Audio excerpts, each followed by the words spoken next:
یہ کتاب ہے قاعدۃ مختصرہ فی وجوب طاعت اللہ ورسولہ صلی اللہ علیہ وآلہ وسلم وولاۃ الامور. ولی امر کی طاعت کیا ہوتی ہے، اس میں اس کے متعلق ایک کتاب لکھا ہے. کس نے؟ ابن تیمیہ نے. یہ کتاب چھپی ہے سعودی عرب میں سنہ 1416 میں. خوب دیکھیے، فَأَمَرَ اللَّهُ الْمُؤْمِنِينَ بِطَاعَتِهِ وَطَاعَةِ رَسُولِهِ صلی اللہ علیہ وآلہ وَأُولِي الْأَمْرِ.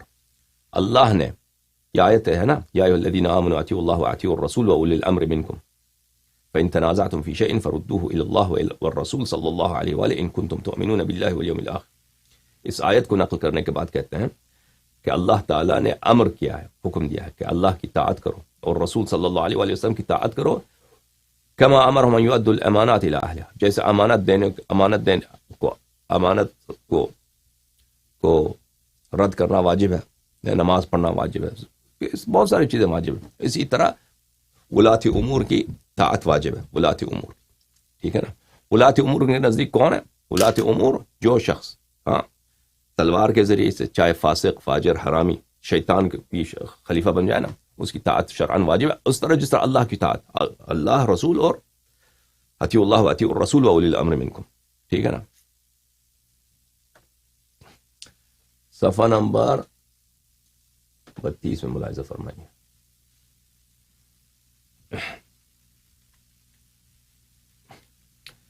ابی ہریرہ سے روایت ہے، علیک بالسمع والطاعۃ عسرک ویسرک ومنشطک ومکرہک واثرت علیک.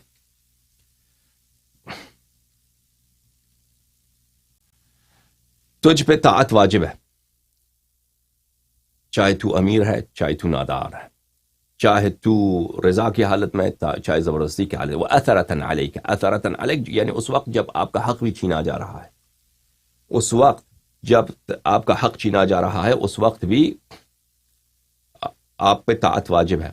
وَمَعْنَى قَوْلُهُ أَثَرَةً عَلَيْكَ وَأَثَرَةً عَلَيْنَا أي وَإِنْ اسْتَأْثَرَ وُلَاةُ الْأُمُورِ عَلَيْكَ فَلَمْ يُنصِفُوكَ وَلَمْ يُعْطُوكَ حَقَّكَ. استأثرك ولاۃ الامور، جو یعنی اس وقت جب ولی امر آپ کے حق پہ زبردستی قبضہ کرتا ہے اور آپ سے انصاف نہیں کرتا اور تمہارا حق نہیں دیتا، اس وقت بھی اس کی طاعت واجب ہے، ٹھیک ہے نا. پھر کہتا ہے کہ صحیح بخاری مسلم میں روایت ہے، الا تستعملنی کما استعملت فلان انکم ستلقونی بعد اثرہ فاصبروا حتی تلقونی علی الحوض. کہ رسول اللہ صلی اللہ علیہ وآلہ وسلم نے فرمایا کہ تم میرے بعد تم پہ زبردستی ہو جائے گی، تم پہ زبردستی ہوگی، تم پہ ظلم ہوگا، تو تم اس ظلم پہ صبر کرنا جب تک تمہاری مجھ سے ملاقات نہ ہو حوض کوثر پہ. پھر وہ صفحہ نمبر 35 میں فرماتے ہیں ابن تیمیہ، وَمَا أَمَرَ اللَّهُ بِهِ رَسُولُهُ وَرَسُولُهُ صلی اللہ علیہ وآلہ، کہتے ہیں کہ اللہ نے حکم دیا ہے، رسول صلی اللہ علیہ وآلہ وسلم نے حکم دیا ہے کہ ولی امر کی طاعت واجب ہے اور اس کی خیر خواہی بھی واجب ہے انسان پر. وَإِن لَمْ يُعَاهِدْهُمْ عَلَيْهِ، اگرچہ آپ نے بیعت نہیں کیا، آپ نے کبھی بیعت ہی نہیں کیا، آپ نے کبھی ان کے ساتھ معاہدہ نہیں کیا کہ میں آپ کی طاعت کروں گا، نہیں، کوئی بات نہیں، پھر بھی اس کی طاعت واجب ہے. وَإِن لَمْ يَحْلِفْ لَهُمُ الْأَيْمَانَ الْمُؤَكَّدَةَ، اگر انہوں نے کبھی آپ نے قسم بھی نہیں کہا نا، بیعت کریں، قسم کہیں کہ میں آپ کا تابعدار ہوں، میں آپ کی اطاعت کروں گا، اس کے باوجود اس کی طاعت واجب ہے. کس طرح واجب ہے؟ کما یجب علیہ الصلوات الخمس، جیسے پانچ دفعہ دن میں نماز واجب ہے، اسی طرح طاعت ولی امر واجب ہے، چاہے وہ فاسق، فاجر، حرامی، ظالم، آپ کا حق آپ سے چھین رہا ہے، آپ نے کبھی بیعت نہیں کیا، اس کے باوجود آپ پہ طاعت واجب ہے. والزکوۃ والصیام، جیسے زکوٰۃ و صیام واجب ہے، جیسے حج بیت اللہ الحرام واجب ہے. وغیر ذلك مما امر اللہ به ورسولہ صلی اللہ علیہ وآلہ من الطاعہ، اور اس کے علاوہ جو شریعت میں ہے، حج بیت اللہ الحرام ہے، صیام ماہ رمضان ہے، زکوٰۃ واجب ہے، 5 وقت کی نمازیں واجب ہے، اسی طرح طاعت ولی امر واجب ہے، چاہے وہ جتنا ہی شیطان آدمی ہی کیوں نہ. یہ کتاب شرح اصول السنہ ہے، شیخ عبداللہ ابن عبد الرحمن الجبرین، یہ جب سعودی عرب میں وہاں پہ بہت بڑے عالم دین ہیں وہابیت کے. یہاں پہ احمد بن حنبل کے جو کلمات ہیں، جو میں نے ان کے کتاب اصول سنہ سے آپ کو دکھایا، اسی کی شرح میں ہے یہ. اچھا، اس کی شرح میں یہ صفحہ نمبر ہے 96 میں فرماتے ہیں، وَالْأَئِمَّةُ هُمُ الَّذِينَ تَتُمُّ لَهُمُ الْوِلَایَةُ، ائمہ وہی لوگ ہیں جن کی حکومت ہے، جن کی ولایت ہے، یعنی جن کی حکومت ہے. وَيَسْتَوْلَوْنَ عَلَى الْأُمَّةِ الْإِسْلَامِيَّةِ، ان کی حکومت امت اسلامیت پر ہے، ان کی حکومت ہے امت اسلامیہ پر. سواء بعهد ذلك الوالی بأن عهد إليه من قبله، چاہے اس طرح ہو کہ پچھلے والے خلیفے نے، پچھلے والے بادشاہ نے وصیت کی ہے، او بالقوة من ذلك الوالی بأن أخذ الولایة بالقوة، یا یہ کہ وہ طاقت کے زور سے وہ خلافت لے لے، چھین لے، وتولى عليهم، اور ان پہ اور طاقت کے زور سے، وتولى عليهم بالغلبة، غلبہ طاقت کے زور سے وہ ان پہ حکومت کریں. هذا كل هذا بلا شك اذا تمت له الولايه وجبت طاعته له، وجبت طاعته له بلا شک بلا ریب. ایک دفعہ اس کی حکومت بن جائے تو پھر اس کی طاعت واجب ہے، ہاں، والسمع له، اس کی بات ماننا واجب ہے، وحرم الخروج علیہ، اور اس کی مخالفت کرنا، اس کے خلاف بغاوت کرنا حرام ہو جاتا ہے. ٹھیک ہے نا؟ شرعاً جیسے نماز واجب ہے اسی طرح یہ بھی واجب ہے. کتاب الایمان عن اصول الدیانہ، ابو الحسن اشعری جو عشائرہ کا امام ہے اس کی کتاب ہے. ابو الحسن اشعری جو بہت بڑے متکلم ہیں، اشاعرہ کے امام، حیدرآباد دکن کی چھپی ہوئی کتاب ہے. اچھا، صفحہ نمبر 12 میں فرماتے ہیں وَمِن دِينِنَا أن نصلي الجمعة والأعياد وسائر الصلوات والجماعات خلف كل بر وغیرہ. ہمارے دین کا حکم یہی ہے کہ ہم جمعہ اور عید کی نماز اور باقی سب نماز جماعت جو ہیں ہر نیک اور غیر نیک، نیک اور غیر نیک یعنی گناہکار کے پیچھے نماز پڑھیں. كما روي عن عبد الله ابن عمر كان يصلي خلف الحجاج، جیسے کہ روایت میں ہے کہ عبداللہ ابن عمر حجاج ابن یوسف کے پیچھے نماز پڑھتے تھے. اچھا، ونرى الدعاء لأئمة المسلمين بالصلاح والإقرار بإمامتهم وتذليل من رأى الخروج عليهم إذا ظهر منهم ترك الاستقامة. اور ہمارے دین کا یہ حکم ہے کہ ہم حکمرانوں کے لیے دعا کرتے رہیں کہ اللہ ان کو سلامتی دے، اور ان کے امامت کا اقرار کرتے رہیں، اور جو بھی ان کے خلاف خروج کرنا چاہے جب حاکم ظالم بن جاتا ہے، یعنی اذا ظہر منہم ترک الاستقامہ، جب حاکم ظالم بن جاتا ہے، کوئی اس کے خلاف بغاوت کرنا چاہتا ہے تو ہم اس کی تذلیل کرتے ہیں. تذلیل یعنی اس کو کہتے ہیں یہ گمراہ ہے. یہ کتاب ہے رسالۃ الی اہل الثغر، تالیف ابو الحسن الاشعری، چاپ مکتبۃ العلوم والحکم المدینہ المنورہ. ابو الحسن اشعری کی دوسری کتاب ہے. یہاں پہ ملاحظہ فرمائیے، کہتے ہیں ہمارا اجماع ہے، اجمع المسلمون، مسلمین کا اجماع ہے، مسلمین کا اجماع ہے کہ سمع و طاعت مسلمانوں کے حکمرانوں کے لیے، وعلی ان کل من ولی شیء من امورہم عن رضا او غلبہ، کہ جو بھی شخص ان کا حاکم بن جاتا ہے رضا سے یا غلبے سے، رضا سے یا زبردستی سے، وامتدت طاعتہ، اور اس کی طاعت جو ہے حکومت اس کی بن جاتی ہے، من بر او فاجر، من بر و فاجر، بر چاہے نیک ہو یا فاجر ہو، ہمارا اجماع ہے، ٹھیک ہے نا، کہ اس کی طاعت واجب ہے، اس کی طاعت واجب ہے.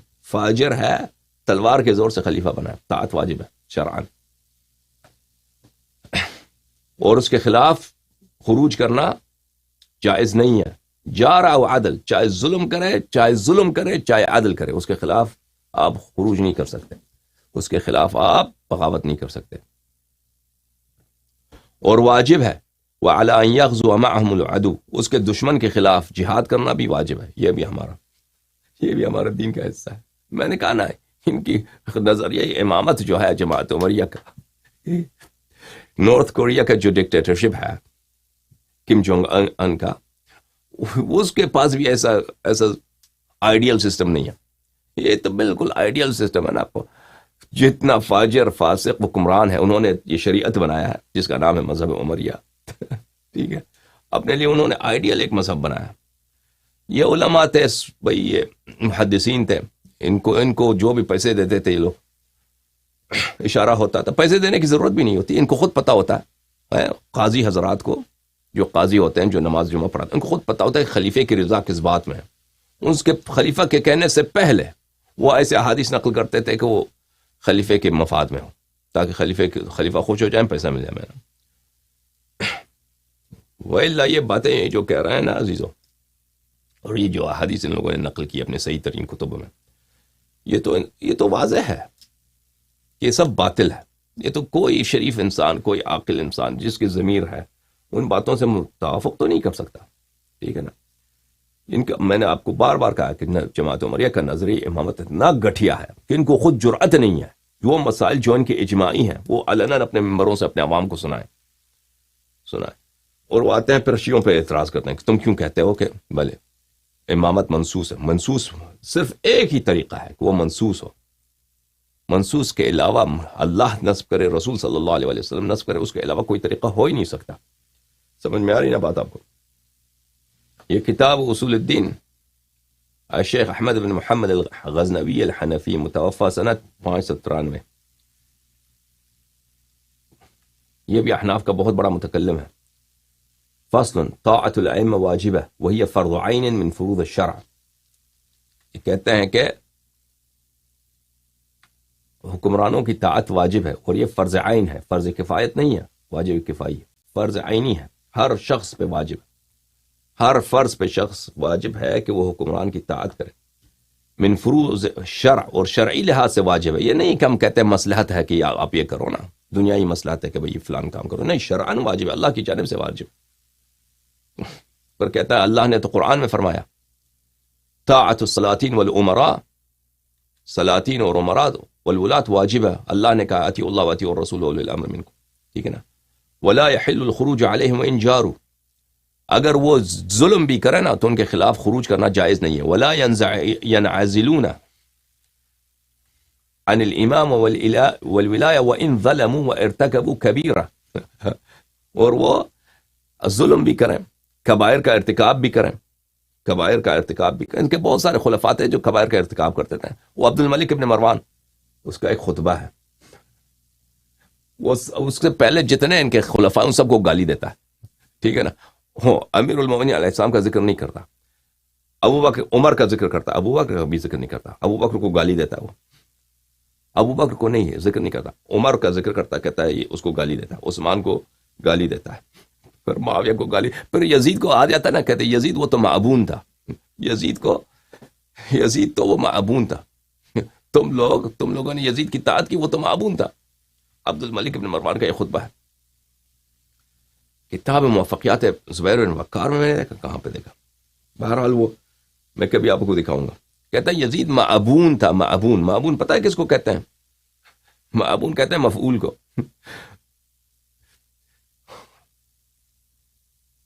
اچھا، تو یہ حنفی صاحب فرماتے ہیں کہ ولا ينعزلون عن الامامة والخلافة وان ظلموا وارتكبوا كبيرة.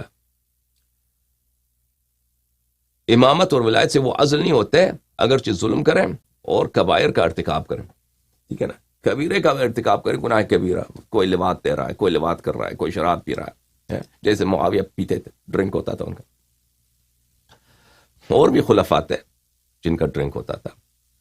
ابھی ہم ماہ محرم میں ذکر نہیں کرتے کیونکہ شیعہ ہنسیں گے. میں شیعوں کو نہیں اس لیے نہیں کہتا ان باتوں کو، ان کے فضائح بہت زیادہ ہیں. ہم ابھی اگر ابو بکر عمر کے پروفائلز کھول دیں گے، شیعہ ہنسنا شروع کر دیں گے، تو ابھی میں نہیں چاہتا کہ ابھی ہنسیں. ڈرنک تو بہت سارے لوگ کرتے تھے. ولا ندعو علیہم اذ ظلموا بل ندعو لهم بالصلاح والعدل.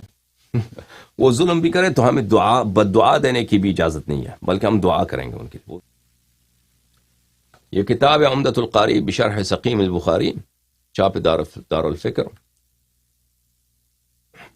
جزء 16. یہاں پہ ملاحظہ فرمائیے، بخاری کی حدیث ہے من کرہ من امیر شیئا فلیصبر. جو بادشاہ سلامت سے ایک چیز دیکھے جو ناپسند ہو تو صبر کرے. فإنه من خرج من السلطان شبرا مات میتة جاہلیہ. جو بادشاہ کے، جو حکومت کے طاعت سے ایک فٹ دور ہو جائے تو کیا ہوتا ہے؟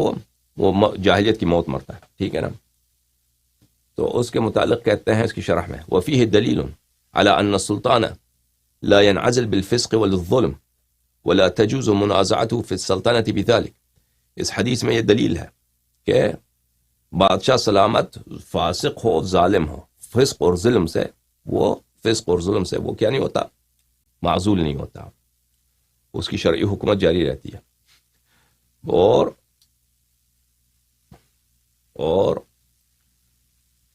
بلے، اور فسق اور ظلم کی وجہ سے اس کے ساتھ نزاع کرنا جائز نہیں ہے۔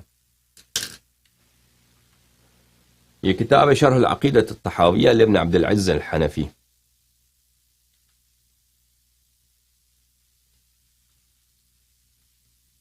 چاپ مؤسسۃ الرسالہ۔ یہ عقیدہ طحاویہ تو معروف کتاب ہے ان کے عقیدے میں، ابو جعفر طحاوی کی کتاب ہے۔